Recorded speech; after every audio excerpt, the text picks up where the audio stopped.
Waalaikumsalam. Selamat siang, salam sejahtera bagi kita semua. Terima kasih atas kehadirannya dari Dinas Tenaga Kerja dan Transmigrasi Provinsi Jawa Barat. Ini sudah dari pagi standby ya, sudah 2 kali rapat kedua ini. Bapak TP dan semua para kabin yang terhormat, yang dari BP3MI Jawa Barat, Bapak Kombes Polisi Mulia Nugraha, dan Pak Freddy Situmorang. Selamat Pak, selamat datang di kantor DPD. Ya, kebetulan kalau di kantor pusat kalau kita sering rakernya dengan kementerian ya Bu ya. Iya. Sekarang kita bertemu dengan kantor di Jawa Baratnya ya, pertama kali. Pada kesempatan hari ini kita sesuai surat undangan akan membahas mengenai inventarisasi materi pengawasan atas pelaksanaan Undang-Undang Nomor 18 Tahun 2017 tentang perlindungan pekerja migran Indonesia, khususnya penempatan pekerja migran Indonesia pada sektor formal serta pencegahan PMI ilegal. Saya kira masalah PMI ini masalah yang seksi lah, masih terus dibicarakan gitu. Malah mengenai kabar PMI ini kan terakhir Pak Prabowo membuka keran untuk tenaga kerja ke Arab Saudi. Kabarnya sampai 200.000 orang itu dibutuhkan di Arab Saudi. Kemudian juga ada 2 minggu lalu ada tagline lah yang kabur aja dulu gitu. Nah, kan dulu ada tagline kabur aja dulu. Ternyata disambut oleh pemerintah Jepang Bu. Pemerintah Jepang di Instagram itu menyambut silahkan bekerja di Jepang karena mereka butuh. Nah, ini kan satu sisi kesempatan sebenarnya buat tenaga PMI kita, satu sisi juga perlindungannya juga harus lebih ekstra hati-hati. Apalagi kalau dibukanya ke Arab Saudi. Arab Saudi itu saya kira lebih banyak tenaga PMI non formal. Iya gitu. Bukan tenaga kerja yang terlatih seperti ke Hong Kong, ke Korea atau Jepang. Mungkin itu saja pembuka dari saya. Untuk selanjutnya mungkin silakan Bu Agita untuk mulai rapat. Terima kasih Pak Herman. Assalamualaikum warahmatullahi wabarakatuh. Selamat datang kepada Bapak dari BP3MI Provinsi Jawa Barat, Bapak Kombes Pol Mulia Nugraha, beserta Pak Freddy Situmorang. Terima kasih Pak atas kehadirannya. Kemudian dari Bapak-Bapak semua Disnaker ini yang sudah dari tadi pagi karena ini rapat keduanya dengan materi yang berbeda. Terima kasih untuk luangkan waktunya. Untuk yang sekarang ini kita akan membahas tentang pekerja migran Indonesia yang sudah disampaikan oleh Pak Herman tadi. Mungkin bisa kita langsung saja untuk mempersingkat waktu pada diskusi atau pemaparan materi. Ya. Dari Pak. Dari Bapak Mulia. Silakan Pak. Ada tayangan atau? Ada tayangan.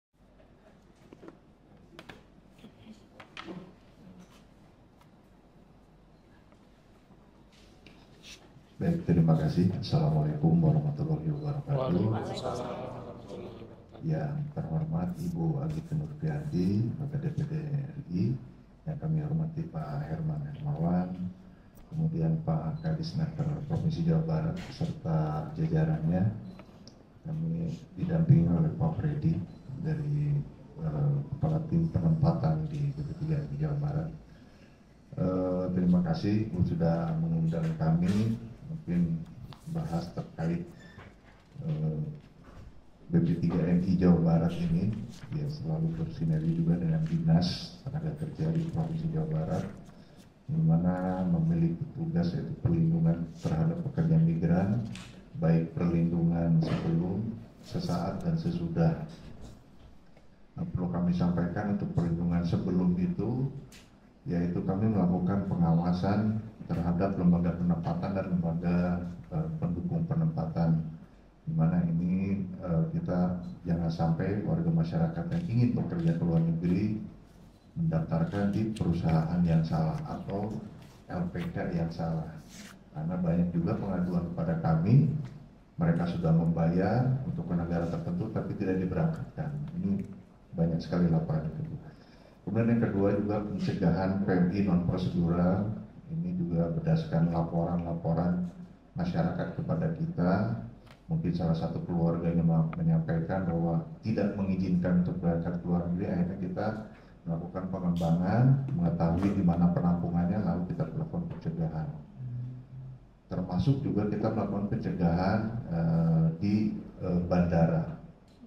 Yang pernah kita lakukan ada di Bandara Kertajati, kebetulan kita di Jawa Barat sudah memiliki bandara, dan selebihnya ada di Cengkareng. Ini beberapa kali kita lakukan pencegahan, dan ada beberapa penampungan sampai pengembangannya kita lakukan di apartemen Kalibata.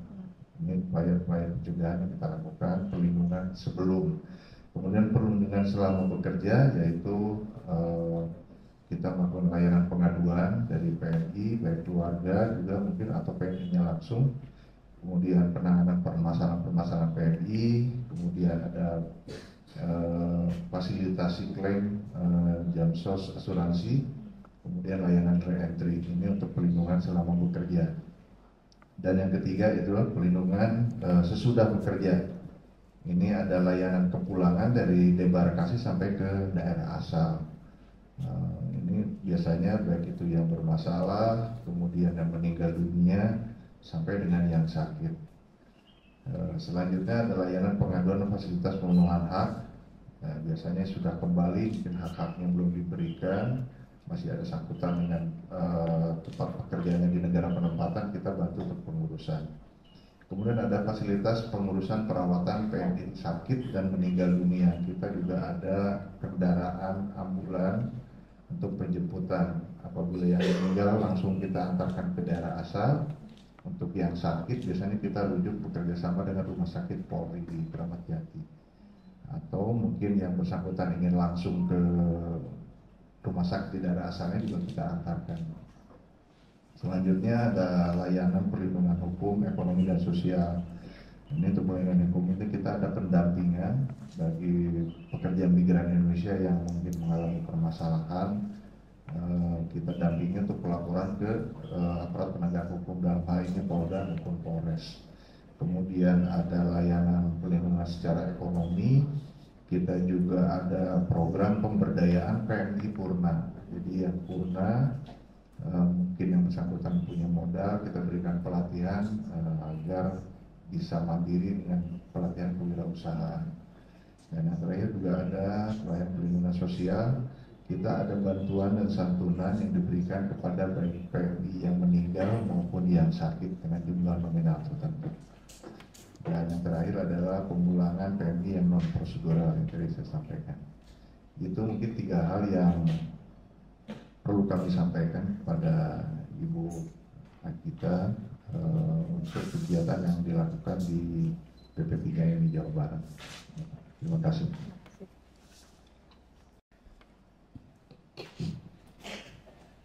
Assalamualaikum warahmatullahi wabarakatuh. Ibu Agita yang saya hormati, Pak Herman dan rekan sejawat Pak Kombes Media. Terima kasih dan materi terkait dengan apa yang dapat disampaikan, nanti mungkin lebih detail akan kami sampaikan secara umum. Kami bisa sampaikan untuk mengingatkan kembali bahwa di provinsi termasuk yang memang diberikan kewenangan secara konkuren oleh undang-undang kita dalam pelaksanaan pengelolaan tentang pekerja migran ini, maksudnya dalam batas seperti apa itu yang kita lakukan. Salah satu terhadap aktivitas yang keluar, kita menerjemahkannya secara struktur, ada yang dalam rezim pemagangan, karena memang di kementerian pun ada dalam konteks konstruksi pelatihan, dan ada yang dalam lingkup penempatan. Nah ini mukabirnya saya hadirkan ya, pelatihan dan vokasi, kemudian yang penempatan.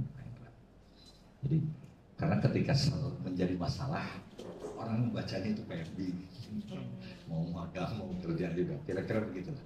Mungkin dalam secara proses sedikit kita melihat itu hal yang ingin disampaikan. Nah itu yang pertama, jadi dari kita pun melengkapi, karena diantaranya kami juga diberikan fungsi untuk melakukan pelatihan. Jadi di Jawa Barat ini, dulu kita menyebutnya salah satu struktur eselon 3 kita itu ada balai latihan. Nah untuk PMI kita dulu menyebutnya balai latihan kerja PMI. Jadi kita sudah punya pejabat itu Pak Kepala Balainya Pak Yana yang saya hadirkan.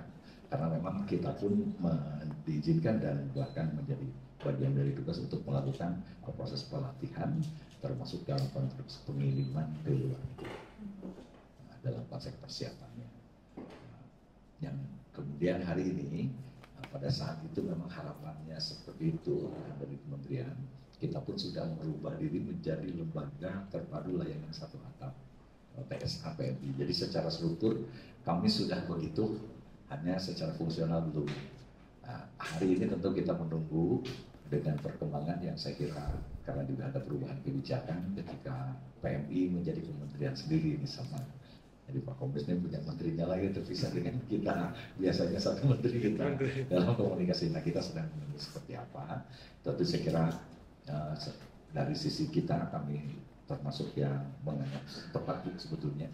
Karena saya melihat urusan PMI ini sesuatu yang memang berdiri sendiri. Harus khusus begitu. Kelihatannya begitu mungkin Jakarta juga melihat. Jadi benar hanya di kaminya nggak tahu nih akan dibelah diri atau tidak. Karena kami sekarang jadi 3 Bu.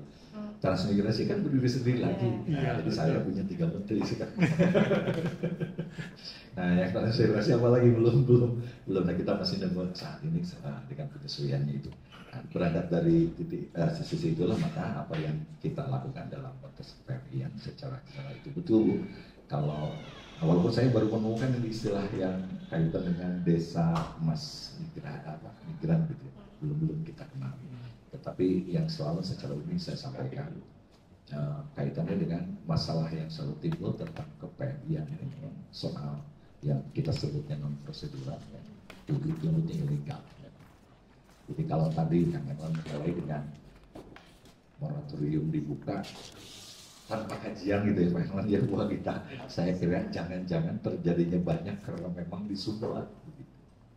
Siapa tahu kalau dibuka menjadi lebih terstruktur gitu ya karena itu ya saya bukan kajian ya, jadi saya menyebut mungkin Pak Presiden memang sudah dapat kajian cukup, tapi kami dari dulu juga suka merasa ya, karena sangat disumbat padahal ruang-ruangnya banyak sehingga menimbulkan banyak jalan tikus dan justru terbalik ketika di moratorium jadi banyak masalahnya. Itu ya kalau teman-teman yang sudah lama di situ. Berbeda dengan pada saat tidak dibuka, sehingga harapan kami juga, saya termasuk yang melihat secara umum bahwa dibukanya kembali ini kesempatan. Jadi saya tidak ragu mengatakan ini kesempatan yang harus kita manfaatkan begitu. Bukan sekedar, kalau istilah saya bukan sekedar kami memang bermasalah dengan pengangguran seperti tadi di awal ya Pak, saya cerita dulu berat ya, pengangguran bukan soal itu, tapi memang ini ada peluang bagi siapapun di kita yang bisa ingin mengembangkan diri, menambah kesejahteraan, mungkin juga pengalaman gitu. Sehingga kesempatan seperti ini saya kira harus kita optimalkan. Bagi kami sekarang jadi bagian dari strategi yang khusus dari mulai magang dengan penempatan, termasuk melihat peluang adanya peluang kerja di luar negeri. Jujurnya kan seperti itu yang paling kami khawatir saat ini, karena memang tugas dinas tenaga kerja adalah badai PHK, badai pemberhentian itu kan mungkin ekonomi kita memang sedang seperti itu, tapi saya juga tidak ragu karena saya menemukan berbagai pernyataan dari perusahaan besar karena memang yang hidup berdasarkan order, keadaan dunia memang mempengaruhi. Kalau nggak ada pesanan ya berhenti pabrik-pabrik padat karya kita itu. Jadi memang kebanyakan di kita. Dan akibat adanya pesanan lalu kemudian ada perangkah, ada apa yang menyebabkan tidak begitu. Sehingga kita melihat setiap kesempatan di luar itu bagian dari peluang yang harus kita manfaatkan. Kira-kira begitu. Termasuk juga untuk yang di Timur Tengah atau Arab kira-kira. Harapannya tentu dengan semangat yang awal, mudah-mudahan derajat kualitas yang dikirimkannya tidak lagi ke domestik. Yang sudah kami lakukan misalkan saya contohkan dulu sekarang karena rupanya memang di sana sudah kurang orang gitu. Jepang itu nggak main-main. Kami ada kerjasama provinsi yang dilakukan 5 tahun lalu ya Bu jadi ya sama Pak RK ya dengan si Joka misalnya. Datanglah perwakilan si Joka bentuk kebanggaan ataupun kepentingan. Ketika kontaknya kami ketemu antara pemerintah dengan pemerintah. Nah, yang datang dan biasanya lebih nyaman lagi ketika memang sudah terjadi dalam adanya Kerjanya kerjasama sister provinsi seperti itu, seperti yang si Jopa. Nah saya contohkan kemarin, mintalah ke kami 25.000 pengemudi. Ketika saya bercanda, seperti apa saya yakin dengan ringannya mereka, dia tuh bilang, Bapak kalau Bapak mau yakin, bulan Mei kami fasilitasi, kami undang Bapak datang ke tempat kamu. Kira-kira kan seperti itu, seperti 25.000 kemarin. Nah, termasuk berbagai jenis yang juga kita lakukan, termasuk mereka juga melakukan job fair sendiri langsung di sini. Jadi pemerintahnya bawa sekian perusahaannya dengan biaya sendiri.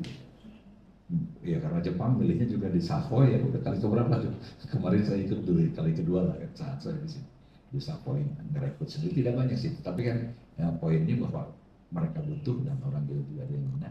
Kalau data di saya catatan saya sekitar 185 orang, artinya bahwa mereka mau bahkan datang sendiri langsung pun memfasilitasi sendiri, termasuk tadi menjanjikan memfasilitasi kita kalau ingin dapat jaminan datang ke sana memastikan benar jobnya kalau memang itu yang kita syaratkan kira-kira gitu. Nah, sehingga bagi kita kalau yang ke Jepang udah biasa nih kecuali kan di sana selalu nggak boleh. Kalau ini udah berulang-ulang semua karena selalu nggak boleh. Nggak bisa. Saya ingin sampaikan jadi artinya kan sangat resiprokal ya. Mereka sendiri memang serius dan kita pun melihat ada peluangnya untuk kita gunakan. Itulah poinnya. Dan saya tidak termasuk yang kami di Sinaker sendiri tidak termasuk yang terlalu. Jadi ini soal magang atau ini soal penempatan. Yang penting semua dapat kesempatan. Kira-kira itu ya secara umum. Jadi kami ingin menyampaikan dengan khususnya di Buka Moratorium ini kita ingin menegaskan bagi kami ini opportunity yang harus kita optimalkan. Tentu akibatnya tentu kita akan harus lebih hati-hati lagi ketika masuk ke angka-angka besar.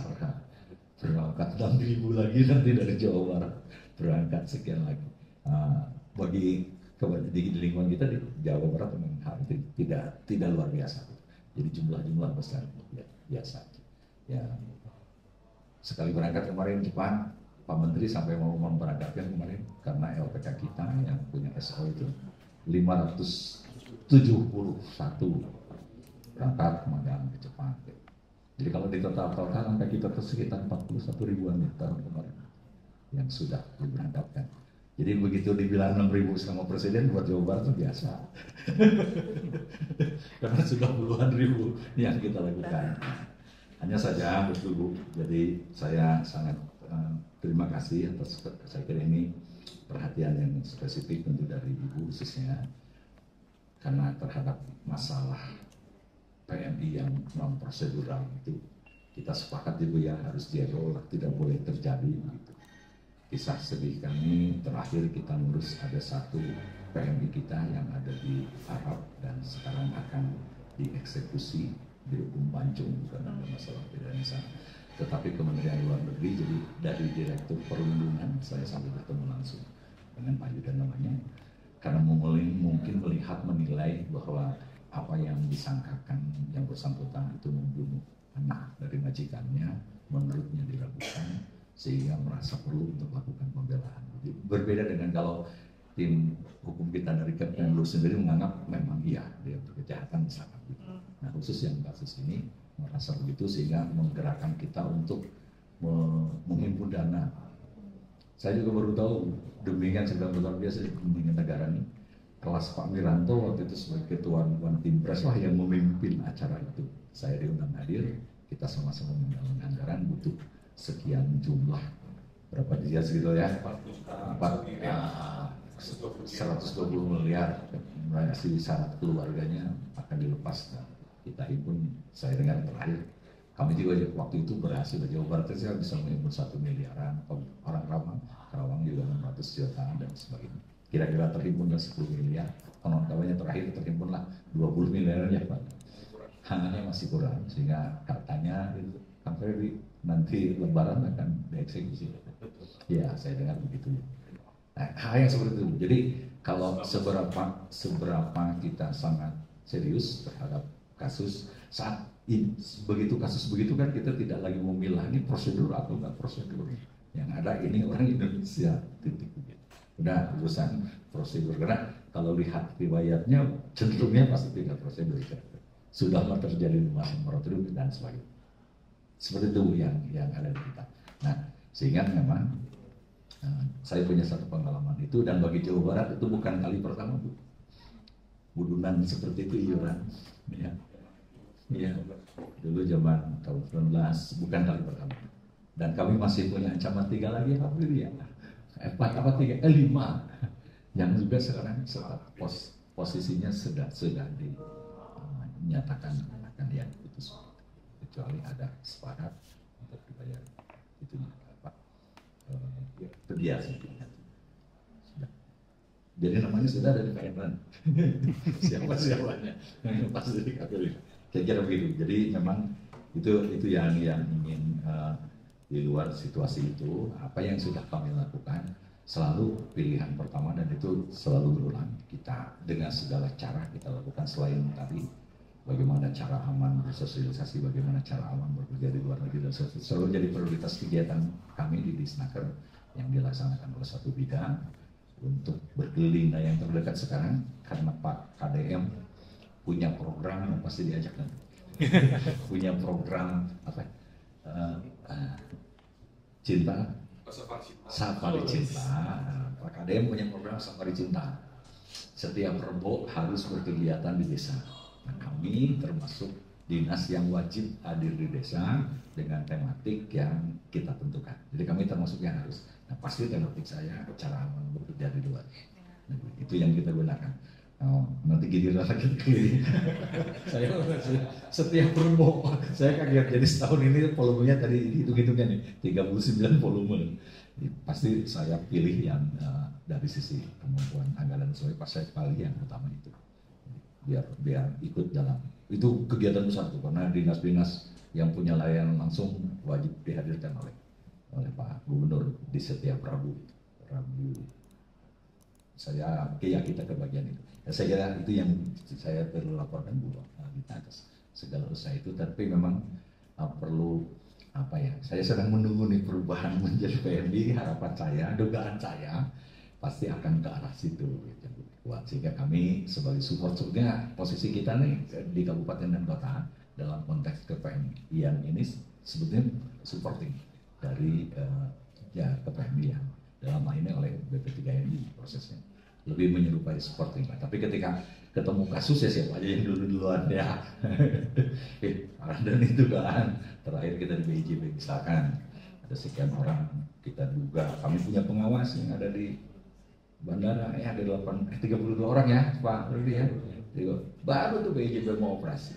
Modusnya mereka berangkat ke Malaysia, katanya dari Malaysia mereka dijanjikan ke daerah-daerah negara tujuan kayak gitu. Saya kira ini secara komunikasi termasuk 100% Bu, kewajiban sampai kembali ke titik daerah.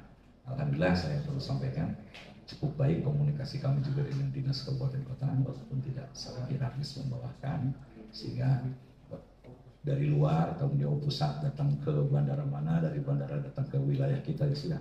Ini udah obrolan saya sama BP3MI seperti apa kepulangan sampai ke daerahnya masing-masing. Mungkin secara umum gitu, tapi saya kira biar ada yang detail itu ya. Cepat. Itu cukup. Ada PR tambahkan dulu biar kelihatan, karena ada hal yang spesifik saya kira yang harapan yang ingin kita dapatkan dari itu. Izin Bu ya saya sampaikan. Kebetulan orangnya sama, kalau yang urusnya sama.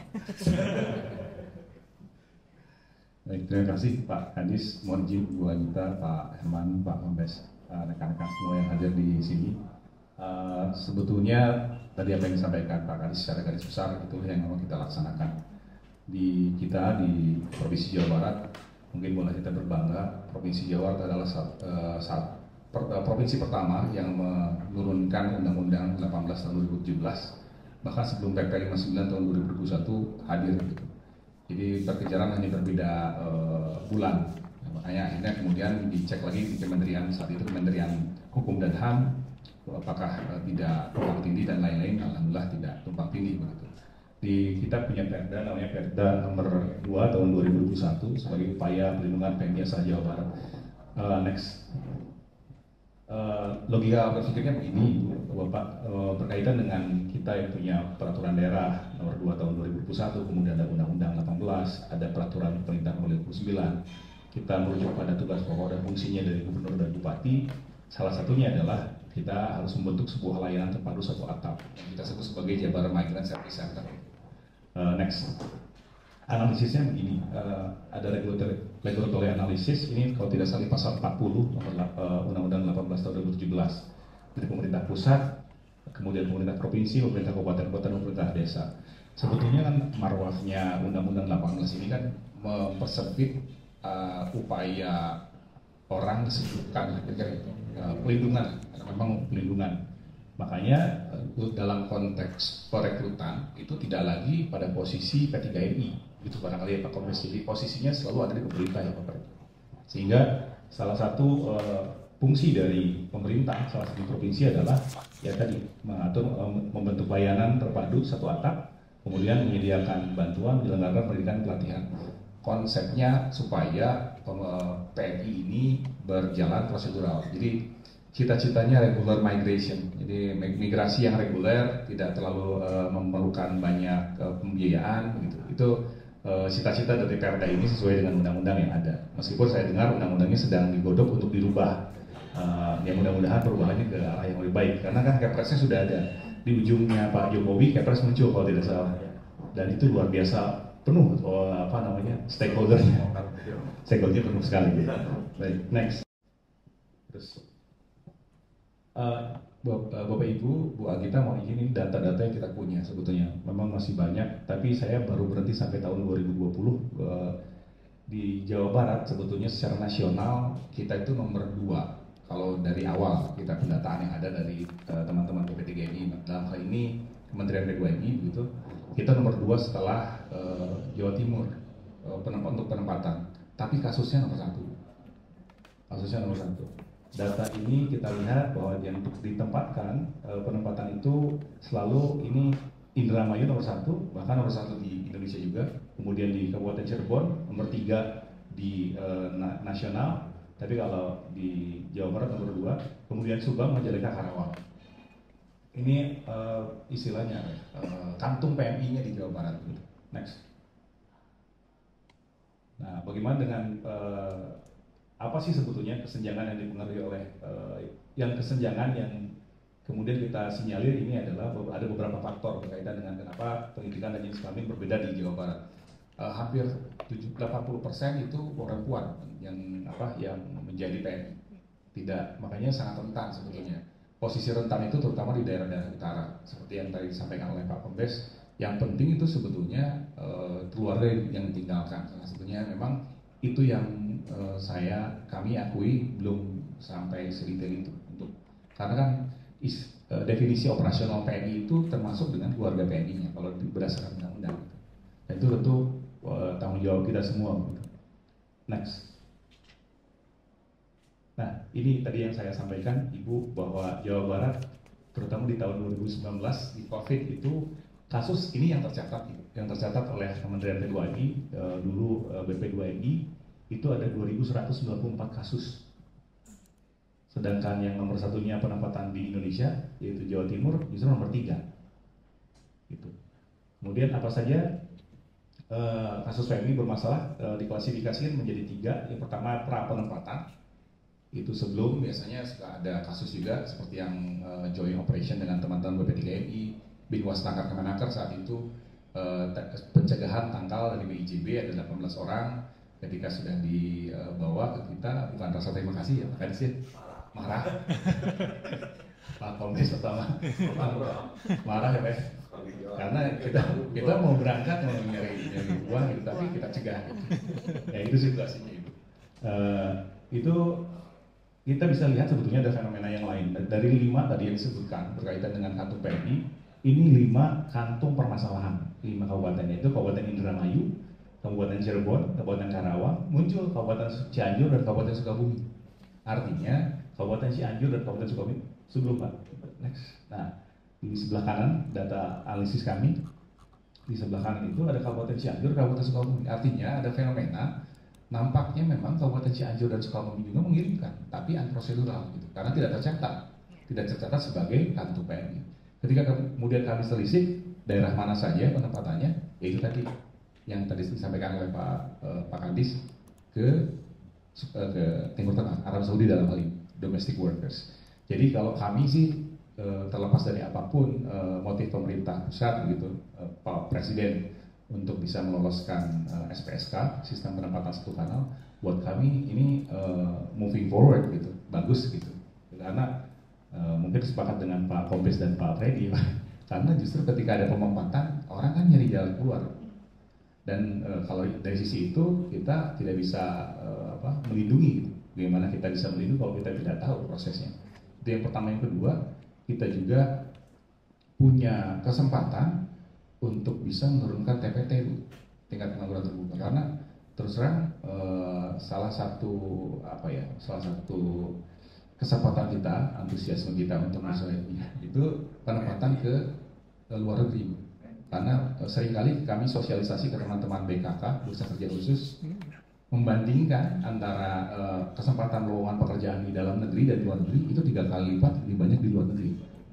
Kemarin beberapa kali kita sudah melepas PMI ke Korea, itu high skill gitu, skill dan memang tersertifikasinya bahkan 2, BNSP dan Korean Registered. Jadi karena user di Korea, mereka juga sertifikasi. Kemudian terakhir ke Slovakia dan Insya Allah ke Kroasia barangkali ya Pak Yan ya, ke Kroasia Insya Allah. Jadi sekarang Timur Tengah. Ya Slovakia. Tapi memang tidak kemudian ini upayanya tetap pada pelindungan sebetulnya. Next. Rata-rata hal yang menjadi permasalahan itu ada 11 sebetulnya. Ini perdagangan orang, kemudian meninggal dunia di negara tujuan, putus hubungan komunikasi, biaya penempatan melebihi struktur biaya, kemudian TKI atau PMI ingin dipulangkan. Ini yang lucu kemarin terjadi Pak Freddy yang di daerah Karawang Utara, baru 5 hari Bu. Kemudian ngadu ke Presiden Prabowo, saya pengen pulang karena saya tidak apa-apain, padahal itu sedang ditampung di agensinya. Artinya ada mentality sebetulnya, betul. Mentalitas yang kemudian harus kita cek juga. Kemudian gaji tidak dibayar, banyak sekali overstaying, deportasi, repatriasi. Ini kasus-kasus yang umum terjadi. Bagaimana dengan kasus ini terjadi pada posisi mana saja? Nampaknya kalau melihat dari data yang kita punya, di tahun 2017, 2018, 2019 kebanyakan yang terjadi itu pada saat di penempatan. Jadi kalau pra penempatannya relatif lebih sedikit, kemudian purna penempatan juga ada kasusnya.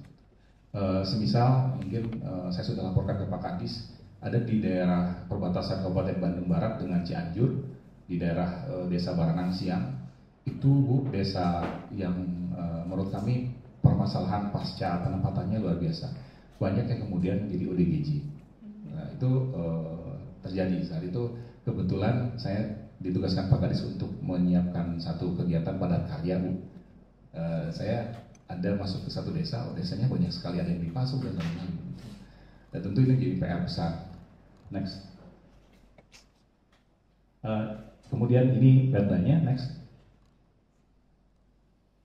Kita sudah punya perencanaan pelindungan pekerja migran itu dari 2023-2028. Memang kita berusaha konsisten dengan rencana perlindungan kita, dan salah satunya adalah bahwa kita harus berkolaborasi dengan entitas yang lain. Dalam hal ini adalah BP2MI yang saat itu masih badan ya, belum kementerian. Next. Terus aja ini lampirannya. Next terus. Nah, ini sudah ditandatangani di tanggal 29 Maret tahun 2022 antara Pak Gubernur saat itu Pak Ridwan Kamil dengan Pak Beni Ramdhani. Nota kesepakatannya itu ada 8 hal yang ruang lingkup programnya. Alhamdulillah sebetulnya kita kolaborasinya sangat luar biasa. Terima kasih banyak Pak Kadis dan Pak Kombes begitu, karena memang kadang informal pun kita lakukan. Semisal saat ini sedang live turun satu permasalahan, ada dua kali penerbangan, 2 kali landing di Soekarno-Hatta, 200 sekali landingnya 200 dari Myanmar yang korban scammer gitu. Dan posisi Jawa Barat itu ada 75 orang dari total 564 orang. Nah itu juga karena efisiensi juga Pak. Nggak boleh. Nggak boleh. Iya ada payahnya Pak. Tetap harus dijemput. Ada Dijemput sekaligus banyak daripada satu-satu. 75 orang, nomor 2 setelah Sumatera Utara. Next. Ini bisnis proses yang ada bisnis ini gambar logical frame-nya, jadi belum berjalan secara utuh sebetulnya karena memang kita masih menunggu Capgub atau Pergub berkaitan dengan tugas pokok fungsinya. Tapi berdasarkan Pergub nomor berapa Pak ya? 30 tahun 2022 teman-teman LTS APMI sudah berdiri. Jadi ada PLKPMI mengalami perluasan fungsi jadi LTS APMI. Ini kita inilah yang mendasari munculnya SIJU itu. Jadi bisnis prosesnya begini karena memang ada hiring hall, ada kemudian ada company dashboard atau job bank, ada training center, support system dan layanan terpadu satu atap. Di tengahnya itu assessment center karena memang posisi kami sebagai Disnaker Trans ada fungsional pengantar kerja di dalamnya yang memang mengelola assessment itu. Assessment baik untuk pekerjaannya maupun di calon pekerjanya. Awalnya memang sistem itu disiapkan untuk penempatan luar negeri. Tapi kemudian ketika kita coba job fair online ternyata kompatibel dengan penempatan dalam negeri. Sehingga kita lakukan cover both sides. Jadi ada untuk di dalam negeri maupun di luar negeri begitu. Alhamdulillah meskipun tertatih-tatih sistemnya masih berjalan sekarang, yang mudah-mudahan terus bermanfaat gitu karena sudah milik Provinsi Jawa Barat seutuhnya gitu. Next, ini ada bisnisnya barangkali karena memang ada posisi interview PMI oleh P3MI itu ada di support systemnya di LTS APMI. Jadi insya Allah hari kapan Pak Yanu? Besok juga akan ada lagi rekrutmen yang ke Kroasia itu ya. Ke Kroasia yang permintaannya dari P3MI karena sesuai dengan aturan tidak boleh P3MI merekrut kalau tidak salah. Ya, ini barangkali skemanya dan intinya kami di Jawa Barat sebetulnya sudah cukup komplit begitu ya aparatusnya berkaitan dengan pelindungan, hanya tinggal koordinasi dan menjalankan perencanaannya saja. Demikian barangkali tambahnya Pak. Terima kasih. Assalamualaikum warahmatullahi wabarakatuh. Waalaikumsalam. Ada lagi sampaikan yang lain? Ayatnya udah. Pak Jo, ada yang disampaikan? Bu Jati? Pak Joma bukan itu. Gitu. Kami berikutnya dia ngomong. Misalnya kalau gitu, ada pertanyaan. Ya, baik. Terima kasih atas paparannya. Sangat ya memang masalah ini memang belum selesai dari dulu memang ya.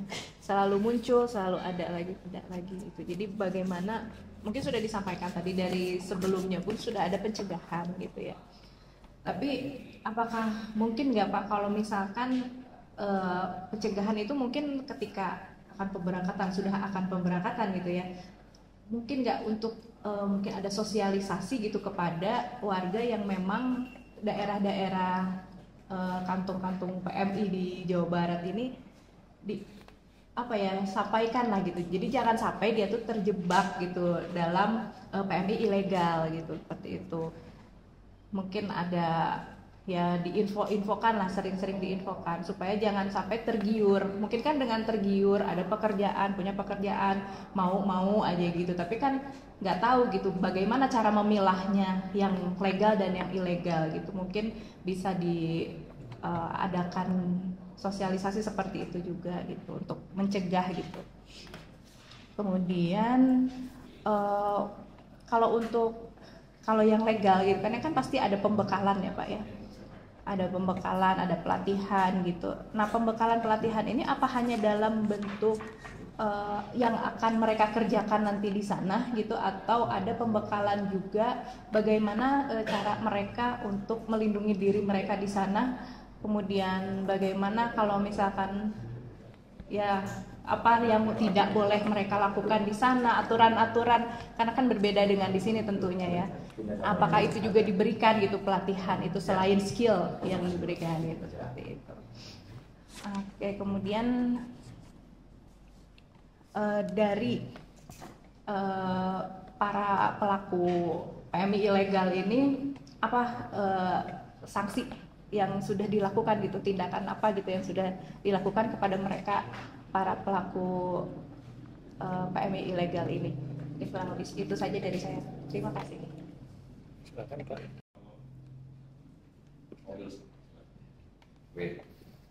Kalau kita di upacara cegah itu memang yang memang walaupun disebut rutin tapi kami tidak bosan melakukan itu. Jadi bentuk paling klasik ya kita lakukan selalu sosialisasi, dan itu juga kita lakukan langsung ke titik-titik sasaran. Ke Jadi daerah-daerah. kita sampai ya ke daerah, jadi sampai ke kedalaman kecamatan, kecamatan ke dalam desa. Mungkin kan nanti kan yang hari Rabu desa-desa itu juga bisa. Itu yang sambil akan kita di- gunakan. Ya, kalau kemarin atau sekarang malah jadi terstruktur, sudah jelas Ya. tuh. Ada 39 Rabu nanti kita keliling di 39 desa yang dijadwalkan. Tetapi kami pun punya agenda itu. Jadi kegiatan kami untuk melakukan proses itu ada. Sekarang ini masih ada ya. Saya yakin nggak terrefokusi itu mah. Ada 4. Mungkin kan dengan, Dari 40 jadi iya. 4. Dengan rutinnya ada hari Rabu itu juga kan mungkin Iya, bisa jadi lebih nambah volume ya. Kalau yang jadi luas artinya gitu. secara menjadi bagian dari prioritas kegiatan kita untuk melakukan sosialisasi itu tadi ke kantong-kantong. Tetapi memang Bu, dari sisi apa ya, saya sudah sampai pada, mudah-mudahan sih tidak disebut frustasi, tapi saya sudah sampai pada kesimpulan mereka itu bukan nggak tahu, mereka ngerti ada resiko itu, karena kita ceritakan tentang yang yang dihukum mati, yang di apa Kasus-kasusnya gitu ya. kita ceritakan itu. Nah, tapi ya mungkin karena itu resiko dan seterusnya. Jadi mereka itu memang sangat, saya menyebutnya struggle banget gitu, struggle for life kali ya mereka, karena merasa di situ akan dapat sesuatu mungkin. Jadi memang dari titik penyadarannya itu ya. Dulu kita ya syukurlah kalau berangkatnya dari mereka memang tidak paham. Itu yang paling kita sedih pasti. Nah, yang paling sering kita ketemukan sekarang itu mereka tuh ngerti, tahu. Itu yang saya cerita, marah dulu. Kang Herman marah ke Kadis itu. Saya bilang wajahnya tuh marah. Di luar ya, di luar kita tanya, Bapak ngomongin saya. Marah. Mereka tuh ngerti. Yang penting mereka mau ke sana, mungkin begitu lah kira-kira. Nah, jadi memang harus dari titik mau betul edukasinya sampai kita lebih mudah menarasikannya. Kami ini kewajiban menjaga ibu, nggak boleh pergi dengan cara begini, melawan hukum namanya. Itu lebih mudah mereka mengerti, Bu. Daripada kita menarasikannya ibu nanti di sana ada risiko dan seterusnya. Ibu teh ngelawan hukum tak tekenging gitu. Itu lebih mudah, lebih senang. Tekenging kieu kedah begini gitu kira-kira. Itu bujangnya. Jadi betul perhatian ibu saya kira betul, dan itu juga di Jawa Barat. Insya Allah lepas dari soal size-nya berapa volume, tapi memang kita menganggap cara itu masih tetap kita lakukan. Makanya yang hari Rabu besok juga saya tidak ragu, sudah Pak Herman yang roadshow ke setiap desa itu. Dan yang kedua, Pak Yanu, kalau Pak Yanu ada gambar punya di bawah. Ada. Nah, betul Bu. Jadi yang disebut di kita, dan itu juga kita sampaikan, salah satu yang kita bekali itu biasanya selain soal bahasa dan keterampilan, yang paling spesifik kita nyebutnya soft skill. Karena rupanya memang itu masalahnya. Jadi soal bersikap, soal berperilaku dan seterusnya, sehingga itu bagian dari yang dikasih porsi yang cukup pelatihannya. Nah, termasuk yang karena saya ingat, karena saya kaget waktu datang pertama kali. Ada latihan karate, ada latihan bela diri. Iya, dilatih itu suku ya. Jadi termasuk itu. Jadi apa yang diajaknya? Olahraga apa? Bela diri apa? Karate apa? Olahraga. Iya, itu aku lupa namanya. Bukan karate soalnya ya. Jitsu, apa? Jitsu. Pokoknya itulah namanya. Itu sampai ke situ, sampai ke situ. Kalau jadi ya, ya, Bela diri. iya, kayak di film pakai pisau. Saya perhatiin karena buat saya juga baru waktu itu. Rupanya ada. Betul memang itu kita siapkan dan memang Bu ya, saya harus berani mengatakan kalau semua yang dilakukan dan itu prosedural, maka zero accident. Kalau yang prosedural itu bisa kita bilang nggak ada masalah. Iya. Gitu. Karena memang dari awal juga sudah pasti ini nggak bisa. Gitu. Dari pagi-pagi saja kita sudah bisa. Nah, kebetulan Ibu ya di kita tuh kalau minat saya contohkan Pak. Karena yang kemarin ya yang Slovakia berapa orang kandidatnya sampai 800-an ya gitu ya. Ya, kan minatnya itu banyak tuh selalu anak muda gitu berani-berani.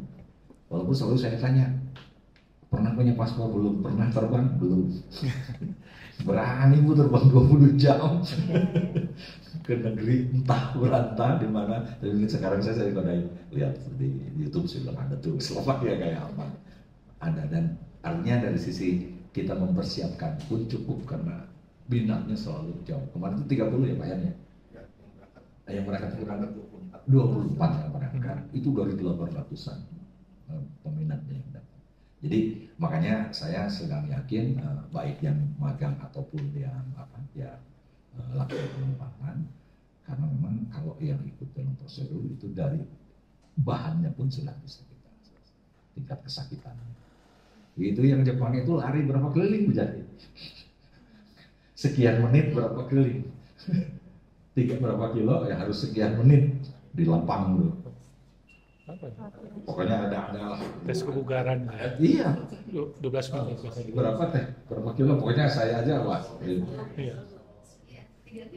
Iya 12 menit. 3 kilo 12 menit. Tes kebugaran. Sampai itu 12 menit artinya gini.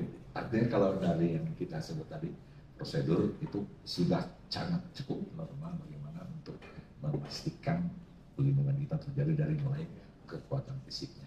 Maka betul lah kisah yang pasti akan terbalik ketika tidak prosedur, ketika ilegal. Nah itu perenungan terdalam dari kita ya kan. Seperti apa kita mengingatkan mereka tuh nekat banget. Itu tadi benar-benar dan mereka tuh itu mengeluarkan pengorbanan. Boleh pinjam dulu, boleh apa dulu untuk bahkan untuk dijanjikan berangkat sekalipun. Artinya kan luar biasa. Sudah menekat, berani berkorban dalam bentuk materi juga gitu, agar bisa ke tanah impian mereka. Jadi saya termasuk dari sisi itu sebetulnya karena keinginannya tinggi, maka saya merasa negara harusnya yang memberikan ruangan yang cukup untuk mereka memang terlindungi ke sana. Jangan dihalang-halangi, biarin aja gitu. Makanya terhadap kabur aja dulu saya emang nggak melihat aneh kalau diramein gitu. Biasa aja, anak gue juga kabur dulu. Oke, mungkin Pak Yan bisa ditambahkan dari tadi yang kaitan dengan di teknis pelatihan. Oh iya, ada gambarnya. Ini kepala Kaltesa kita. Izin Pak Kadis. Ya. Jadi ini yang kita lakukan salah satunya adalah pelatihan praktis Ninjutsu ya namanya ya. Jujutsu. Itu dari Jepang. Jadi salah satunya menggunakan alat-alat yang ada seperti kartu nama, pulpen itu bisa digunakan sebagai alat. Senjata ya. Yang ada di sekitar mereka aja ya. Selain itu juga diajarkan dengan literasi keuangan. Terkait nanti mengelola keuangan di sana dan pasca setelah menjadi lunak PNI. Jadi diajarkan bagaimana mereka mengelola keuangan, lalu bagaimana aturan-aturan hukum. Sebenarnya juga nanti pas mau berangkat disampaikan juga di dalam PPP, tapi di kita itu lebih lagi bagaimana kalau kamu dapat apa tindakan pelecehan, apa yang harus kamu lakukan. Ya. Itu kita ajarkan di dalam soft skill ini. Ini waktunya 4 hari. Dan kalau PPP hanya seharian, jadi soal global ini lebih mendalam lagi daripada apa yang dilakukan di OPP. Seperti itu. Juga ada pelatihan bahasa juga ada di kita. Karena memang kalau luar negeri itu sebenarnya kalau yang skillnya malah nanti dilatihnya di sana. Jadi setelah terterima sampai sana, kalau yang sudah kita lakukan ini 3 bulan mereka training dulu. Jadi beda dengan yang domestic worker. Kalau domestic worker berangkatnya wajib memiliki sertifikat keahlian. Tapi kalau yang formal itu tidak. Jadi begitu mereka diterima, barulah mereka di training di sana selama 3 bulan. Tapi selama 3 bulan mereka sudah digaji. Seperti itu yang sudah kami lakukan di tahun 2024 dan 2025. Ini foto ketika kami bersama. Jadi kita punya balai ada balai latihan ya. kapasitasnya ini, masalah ini kita di launch di bandara. Ini yang sujud ketika kita melakukan rekrut. Kita rekrut. kita ke zaman di luar.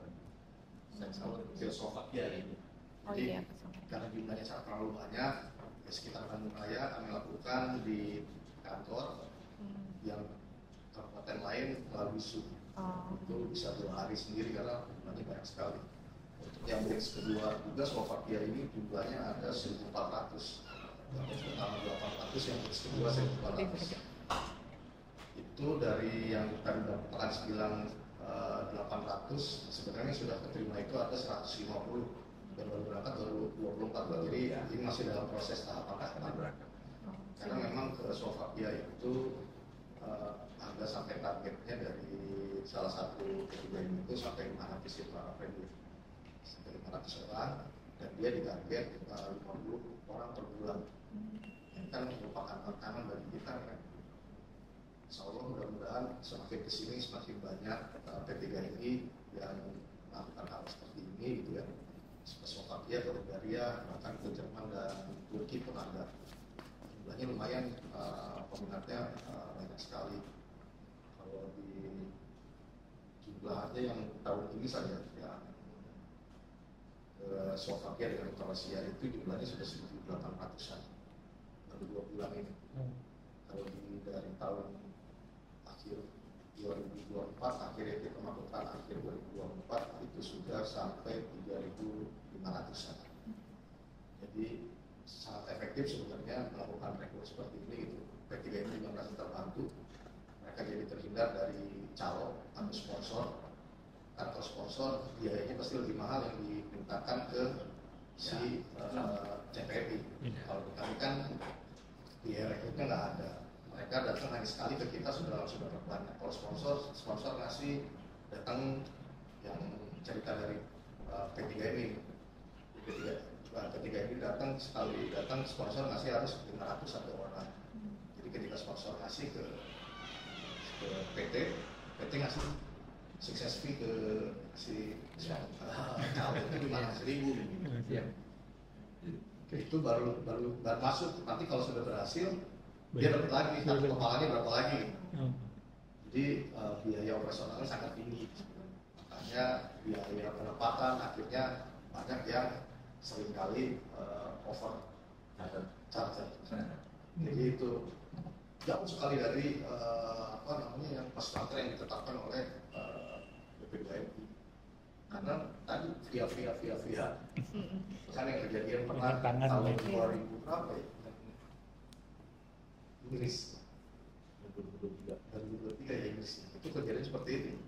Kalau dari P3GI ini mengaku hanya 45 juta, tapi di luar orang berani bayar sampai 75 bahkan sampai 100 juta karena tadi alhamdulillah sekarang sudah tobat kayaknya sih P3GI-nya dia tidak menggunakan calon lagi, dia bahkan langsung datang ke P3GI dan datang ke kami. Akhirnya yang ini yang Slovakia dengan yang Slovakia dan Arab dia minta kita format dia jadi malah calon lagi karena seperti blacklist ya, seperti blacklist Ya, pasti blacklist ya. Segitu Pak. Baik. Jadi itu sebagai penegasan ya, kita sering menelusuri memang ibarat mekanisme pasar terjadi juga di Pepagan, sama di Pepagan di keberangkatan apalagi Sehingga kenapa kami berusaha gencar mempublikasikan setiap ada peluang kerja itu. Jadi pertama memang minatnya tinggi, sehingga mudah untuk bisa jumlah biaya yang dibutuhkan ketika itu benar. Nah, kita sebut saja benar itu walaupun dia bayar 60 juta atau 70 untuk kasus ke Eropa misalkan, pada yang dibutuhkan anggarannya biayanya 40, kan kalau yang berangkat yang selesai kan nggak ada masalah. Di pemagangan itu harga yang terdekat untuk Jepang itu di sekitar 28,9.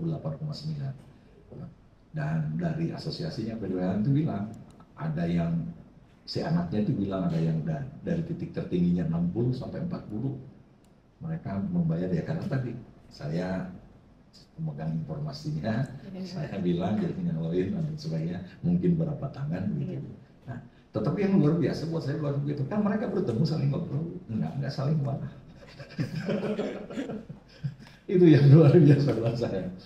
Kemarin 570 orang itu kan dari banyak LPK tuh. Enggak.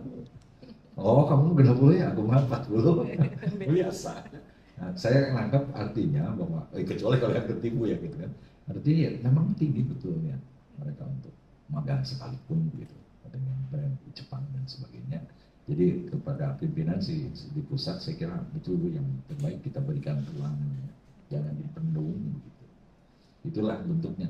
Berkorban sekian pun nggak apa-apa. Yang mereka marah kalau tidak jadi berangkat, benar ketipu. Tapi kalau orang lain lebih sedikit biayanya dibanding saya, nggak, biasa aja. Jadi cukup ngomong kok mereka kalau kita tanya, jawab mereka. Oh, kan saya mah lewat Pak Anu misalnya gitu. Nah, di antara jaringan-jaringan. Jadi saya sangat-sangat berharap betul dari apa yang disampaikan, sehingga setelah saya belum ada petunjuk teknisnya ya kan boleh ya kan pokoknya saya lagi dari pernyataan presiden ya belum operasional seperti apa. Nah, kita masih menunggu itu seperti apa yang disebut membuka moratorium dan mengizinkannya gitu. Karena yang terbanyak yang siap memang pasti ke Timur Tengah. Terakhir saya ikut di pelatihannya yang di Sukabumi ya 250 orang. Kalau yang benar kita enggak khawatir, pasti ada mekanismenya, ada pengawalan dan sebagainya. Mungkin itu tuh yang dapat disampaikan. Doa kita. Saya di mana? Bisa di rumah. Jiu-jitsu. Baik, terima kasih untuk di BP3MI Jawa Barat untuk terkait masalah sosialisasi juga sama, programnya ada yang kita dianggarkan dalam 1 tahun untuk beberapa kegiatan termasuk juga job fair. Jadi kita informasi terutama sosialisasi di daerah kantong-kantong. Kemudian juga kita mempunyai beberapa media sosial untuk mendiseminasikan informasi baik itu peluang kerja maupun antisipasi terjadinya TPPO. Ada podcast juga kita untuk kegiatan sosialisasi. Kemudian apa saja yang diberikan kegiatan dalam OPP yang ada di kita selain pengetahuan tentang negara penempatan, budaya negara penempatan, juga kita karena mengundang juga dari pihak bank untuk masalah literasi keuangan. Dan kemarin juga kita beberapa pegawai sudah mendapatkan pelatihan dan mendapatkan sertifikasi untuk bahaya terpaparnya paham radikal. Jadi ada bahan modul khusus terkait dari BNPT yang diberikan yang nantinya diisikan pada saat OPP. Kemudian juga masalah antisipasi ancaman bahaya narkoba, tidak sebagai korban tapi juga dimanfaatkan sebagai kurir, dan ini ternyata juga terjadi beberapa kali. Dan yang sekarang lagi ditangani adalah PMI asal Majalengka ya, dia direkrut oleh bandar narkoba, jadi mengantarkan barang dari Ethiopia. Nah, ini juga masih berproses sekarang, menjadi perhatian juga Pak Deddy Mulyadi juga ikut andil kemarin. Kemudian yang terakhir tidak lanjut dari beberapa pelaporan kita juga sudah melaporkan calon-calonnya yang mereka dalam pengaduan, calonnya siapa, kita tindak lanjuti dan kita laporkan ke kepolisian, dan beberapa sudah ditangani oleh kepolisian. Kendalanya hanya satu, yaitu dari pihak kepolisian kadang-kadang tidak mau memproses apabila si korbannya masih di negara penempatan. Jadi baru sebatas laporan pengaduan saja. Nanti kalau sudah kembali baru tindak lanjuti ke proses lidik dan sidik. Itu mungkin Bu, tidak nanti ditambahkan lagi Pak Freddy. Mohon izin Bu, ini sebenarnya kebetulan lagi membuka datanya dulu biar kita bisa sama-sama lihat, tapi nggak apa-apa sambil menunggu ya Bu ya. Mohon izin Pak Kadis, teman-teman semua, ada beberapa hal yang mau saya sampaikan. Pertama adalah mungkin pernah terbesit di benak kita, kenapa sih lebih banyak banyak sekali yang berproses secara ilegal, dan kemudian yang kedua, kenapa banyak yang kerja ke luar negeri itu di sektor domestik. Jadi artinya datanya itu bisa 70-80% semua sektor domestik. Cuman belum buka. Dari dua hal ini ada kesamaan proses. Yang pertama prosesnya mudah, kemudian hanya bawa diri saja, kemudian yang ketiga tidak mengeluarkan biaya dan bahkan dapat uang. Nah, untuk yang bekerja di sektor domestik itu mereka cukup bawa diri saja, tapi memang prosesnya belum tentu mudah. Kalau yang ilegal atau unprocedural, ya oke, prosesnya mudah. Tapi kemudian yang berikutnya adalah mereka tidak mengeluarkan biaya apapun dan bahkan mereka dapat uang. Permenko 1 dan 2 di tahun 2022 dan 2023 itu sudah keluar terkait dengan kredit usaha rakyat KUR PMI, pekerja migran Indonesia.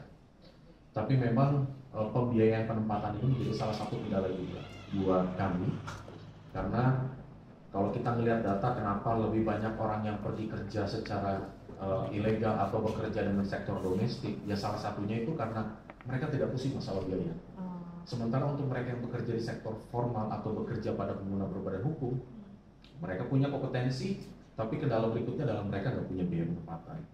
Jadi berapa banyak yang datang ke kantor kami ini pada akhirnya mereka berguguran tidak jadi pergi kerja ke luar negeri ya karena memang mereka tidak memiliki biaya penempatan. Harapannya ini mungkin bisa menjadi perhatian buat kita semua, karena kalau misalnya kita kembali ke tadi kabur aja dulu, ya buat mereka yang punya uang. Kalau mereka yang nggak punya uang, mereka nggak bisa kabur juga. Artinya mereka tertahan juga di sini. Dan secara lembaga, ya kami menyampaikan hal itu ya silakan saja, sah-sah saja. Tapi sebelum mereka kabur, ya persiapkan diri dulu. Artinya memang waktu mereka pergi kerja ke luar negeri tidak memiliki persiapan, rentan sekali terhadap permasalahan-permasalahan. Jangankan bekerja yang ilegal, yang legal saja potensi permasalahan itu ada saja. Entah itu dari faktor internal atau dari faktor eksternal, entah itu dari lingkungan sekitarnya. Kemudian berkaitan dengan pembekalan seperti tadi disampaikan oleh pimpinan kami, untuk pergi kerja ke luar negeri ini ada 5 skema. Jadi yang pertama adalah government to government, government to private. Itu adalah kerjasama pemerintah Indonesia dengan negara penempatan. Yang sudah berjalan sekarang ini adalah negara Korea, Jepang, Jerman. Korea untuk darat dan laut, Jepang, Jerman khusus untuk perawat. Kemudian untuk yang ketiga adalah private to private, artinya mereka berangkat yang melalui perusahaan penempatan pekerja migran Indonesia. Yang keempat adalah UKPS dan yang kelima adalah skema mandiri.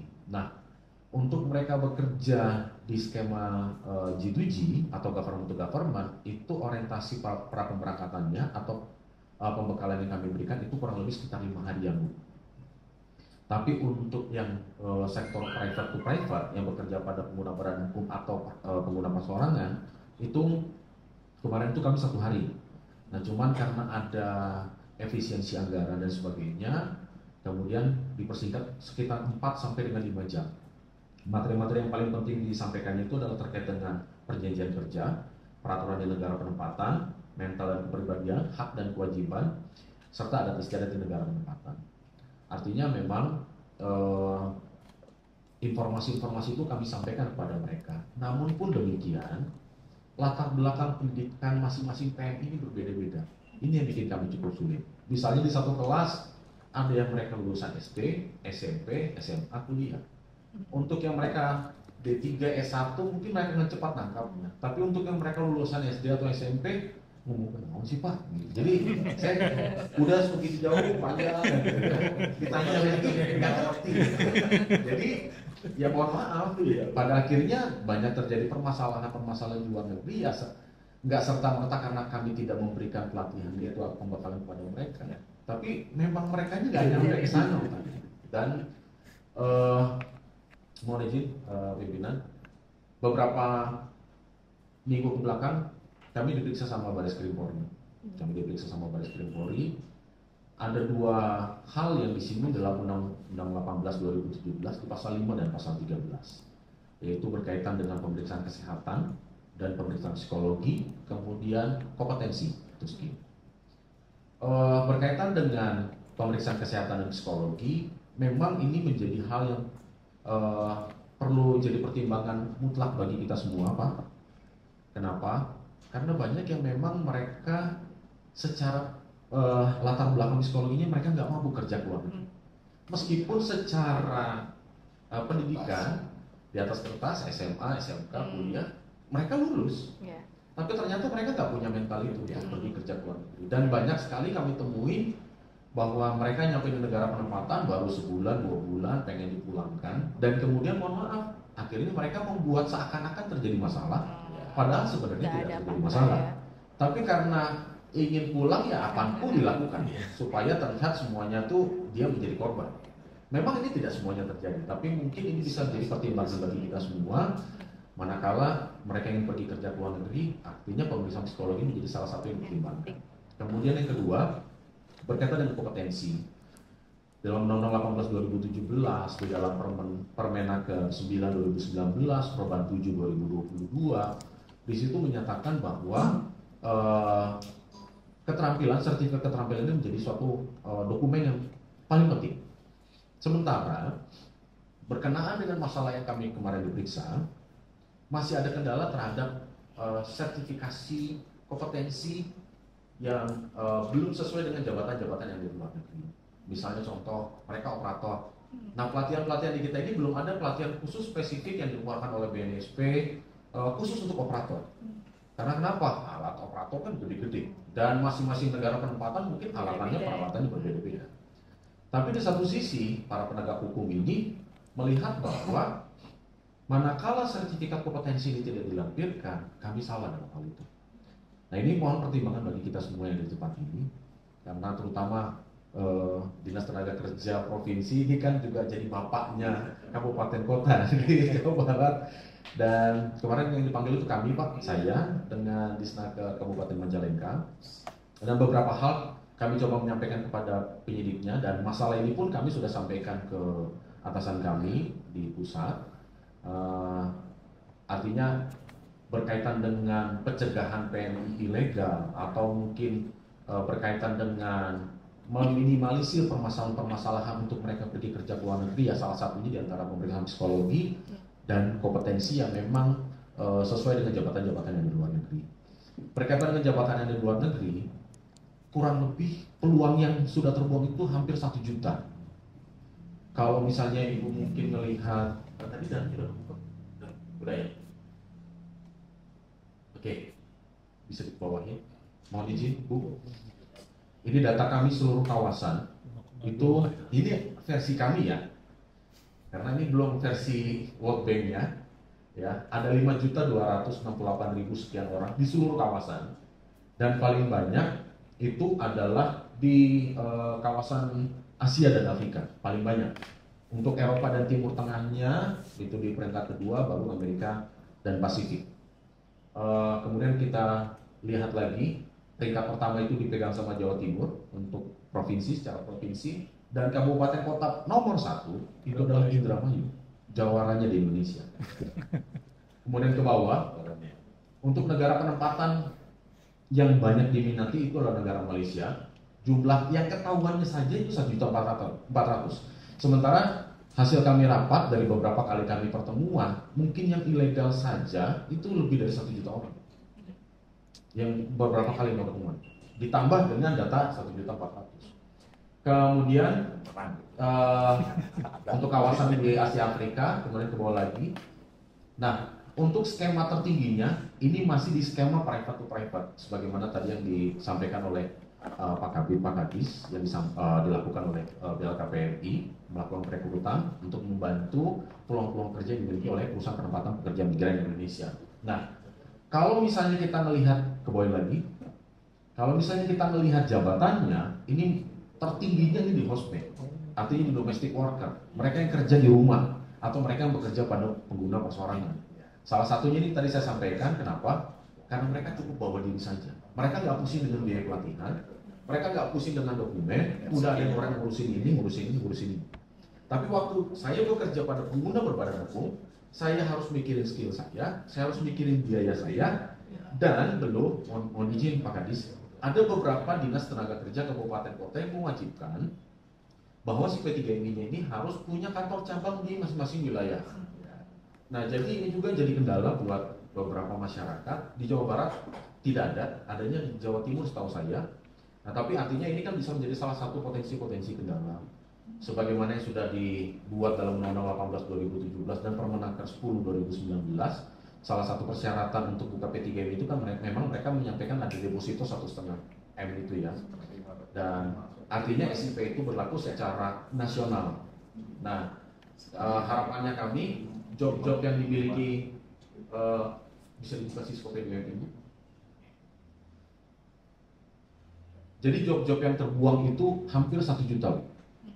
Kalau kita lihat peluang per hari ini ada sekitar 12.000 peluang kerja ke luar negeri.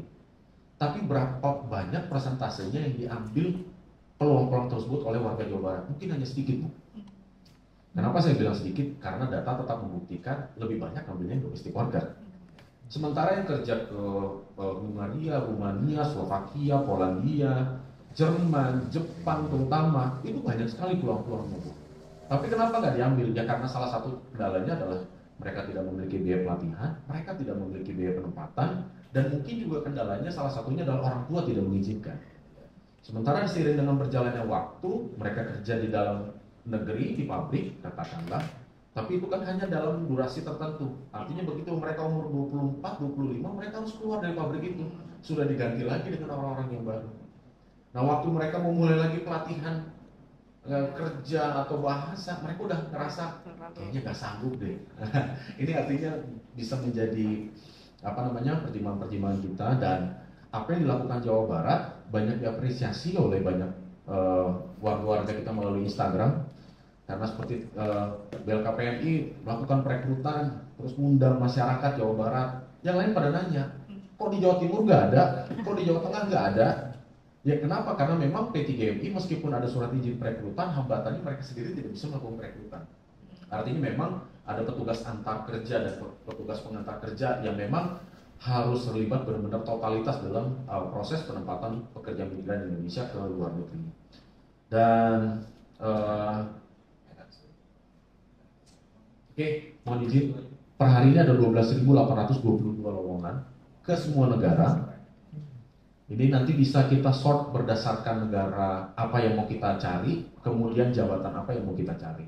Dan sebenarnya di setiap kegiatan sosialisasi ataupun di Instagram ataupun di Facebook, TikTok, podcast, kami selalu menyampaikan informasi-informasi ini. Tapi memang salah satu kendala yang berikutnya adalah mohon izin Pak Kadis, informasi P3MI banyak, tapi mereka sendiri tidak punya nomor call center yang aktif untuk selalu menjawab. Nah, ini saya harus sampaikan juga, karena kenapa? Berapa banyak PMI warga itu datang ke kantor kami. Nah, kami kan kita berusaha menjaga hubungan supaya jangan ada seakan-akan ada keterkaitan sama P3MI. Jadi kami pasti bilang silakan komunikasi dengan P3MI-nya. Nah, tapi faktanya itu cuma bisa berjalan sekali, 2 kali, terus udahnya hilang. Jadi kalau bahasa kita mungkin nggak ada yang follow up di marketingnya kali ya. Nah, jadi artinya ini mungkin bisa menjadi perhatian bagi kita semua, supaya manakala memang warga kita ingin pergi kerja ke luar negeri dan tidak ingin menggunakan katakanlah calo atau sponsor, ya P3MI-nya juga harus effort untuk menjawab semua pertanyaan-pertanyaan yang memang kadang-kadang pertanyaannya sekali, 2 kali, atau 10 kali Pak. Bosan juga istilahnya. Tapi itu kan memang bagian dari pelayanan kita kepada masyarakat. Mungkin itu aja dari kami. Terima kasih. Cukup. Ya, terima kasih Bapak Ibu atas pemaparan jawabannya. Memang PMI ini isu yang akan terus berkembang Pak ya. Tapi memang kita harus tetap berinovasi juga. Karena PMI ini ketika turun di bandara, nyampe ke kampungnya pun masih banyak yang dipalak. Iya. Makanya yang saya cermati itu kan dari dulu BP2M itu ada lounge di bandara, kemudian ada kendaraan pemulangan ke daerahnya. Kalau dulu kan nggak begitu nyampe sana, bandara ada calo-calo, bawa ke Cianjur bayar 5 juta. Kan? Itu kan dulu banyak seperti itu. Gitu. Memang ini perlu artinya perlu perbaikan atau dari sisi regulasi. Memang hari ini info yang terakhir, Undang-Undang Nomor 18/2021 memang rencananya mau direvisi. Ya, ini RUU ini jadi usul inisiatif DPR. Ini jadi RUU inisiatif DPR baru disahkan sebagai RUU inisiatif DPR itu nanti hari Kamis besok rencananya. Nah, nanti setelah dari DPR itu biasanya RUU itu nanti dikirim ke pemerintah dan DPD, khususnya di Komite 3 nanti ikut membahas. Gitu. Mungkin baru dibahas mungkin di masa sidang berikutnya buat kita gitu. Memang di RUU itu terakhir yang saya dengar infonya Pak, salah satunya penguatan peran dari Kementerian P2MI. Jadi nanti fungsi wewenangnya itu diperkuat di P2MI, di Kementerian P2MI. Kemudian isu yang itu pun ada tentang hak dan kewajiban P2MI, itu juga ada di sana. Persyaratan pun nanti ada diperketat di RUU itu, termasuk distribusi info lowongan kerja pun diatur di RUU itu. Mungkin info hari ini, rapat ini bisa menjadi input nanti buat kita ketika rapat membahas RUU itu dengan DPR dan pemerintah. Karena biasanya kalau nanti RUU itu akan dibahas secara tripartit, DPR, pemerintah, dan DPD. Nah, jadi nanti di Komite itu akan ikut serta. Mungkin nanti setelah masa sidang berikutnya RUU-nya diterima oleh DPD, mungkin nanti kita bisa minta masukan juga bahwa kita ke Disnaker atau BP3MI di Jawa Barat. Mungkin peran BP3MI di Jawa Barat perlu diperkuat atau apa gitu. Nanti kita usul di RUU-nya kita masukkan.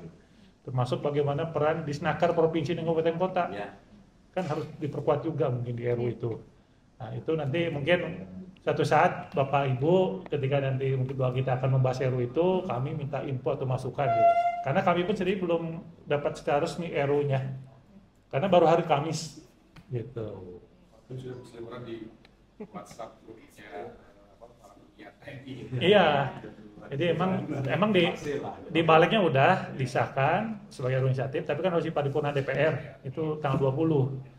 Nanti setelah itu mereka tuh kirim ke DPD dan pemerintah untuk dibahas bersama gitu. Itu kemungkinan di masa sidang berikutnya setelah Lebaran.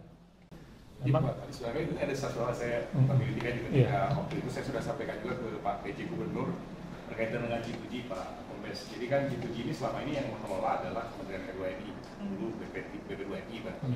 Nah, tadi disebutkan Pak Freddy kan G2G itu Jerman, Korea, kemudian juga Jepang, itu yang G2G. Barangkali kita juga bisa dapat porsi di pemerintah provinsi, terutama provinsi yang memang sudah punya LTSA, yang ada informasi ada cuma 2 yang punya LTSA, itu Jawa Timur dan kita di Jawa Barat. Ya meskipun belum sempurna ya, jadi belum ada sih. Nah, jadi barangkali kita bisa juga ikut berpartisipasi lah, kira-kira gitu berkaitan dengan G2G. Karena khusus untuk di Korea misalnya kan hanya ada 2, itu hanya manufaktur dan nelayan. Manufaktur itu sebetulnya jadi primadona, tapi kemudian di nelayan itu dimudah masuk, karena lebih mudah masuk, akhirnya mereka suka kaburan lah kira-kira, jadi itu suka jadi kasus dan pindah ke manufaktur, padahal awalnya itu di sana. Itu kemudian jadi kasus PMI bermasalah. Itu dari G2G biasanya.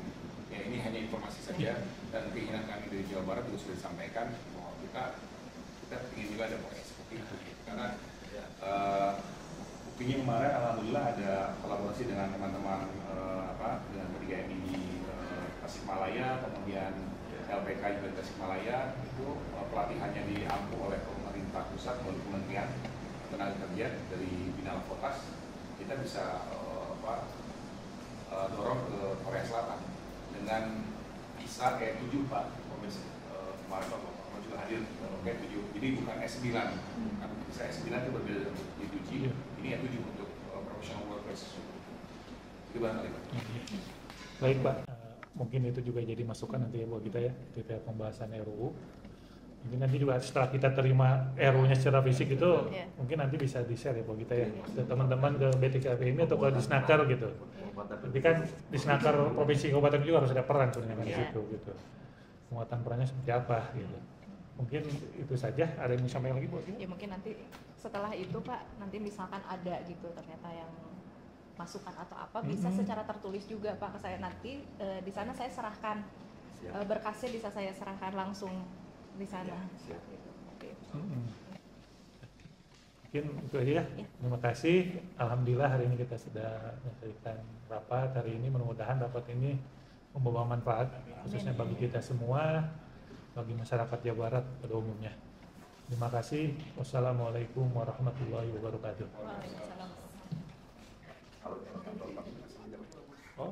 DPD RI dari daerah untuk Indonesia.